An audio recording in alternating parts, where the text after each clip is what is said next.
ప్రేమ. పొరుగువాణ్ణి ఎలా ప్రేమించాలి అని నేర్పించాడు. అవునా? ఎస్. పొరుగువాణిని ప్రేమించి గెలవాలి అని నేర్పించాడు. పొరుగువాణ్ణి ప్రేమతో మార్చాలి అని ప్రేమించాడు.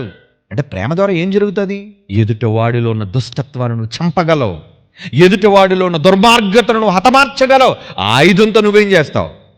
ఆయుధంతో నువ్వు మార్చేస్తావా? ఆయుధంతో నువ్వు మార్చలేవు. ఒక మనిషిని మార్చాలి అంటే దేంతో మార్చాలి? యేసుక్రీస్తు వారి యొక్క బోధనలతో మారాలి. యేసుక్రీస్తు వారు నేర్పించిన క్షమతో మారాలి.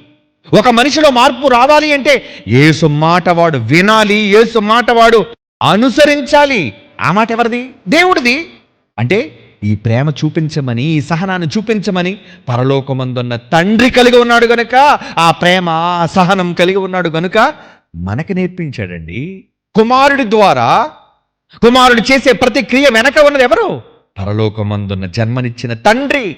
అందరికీ తండ్రి అయిన దేవుడు ఆయనే కదా. తన పిల్లలకు మంచిని నేర్పించమని తన కొడుకును పంపించాడండి భూమి మీదకి, మంచి కోసం.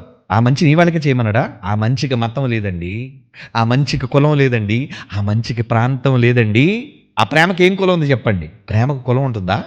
లేదే. ప్రేమకు ప్రాంతం ఉంటుందా? లేదే. నువ్వు నిజంగా లవ్ చేస్తే ఇవన్నీ చూడవు. ఎదుటి వాళ్ళది ఏం కులం, ఎదుటి వాళ్ళది ఏం మతం. యేసుక్రీస్తు వారి ద్వారా ఈ సమాజానికి నేర్పించింది అదే.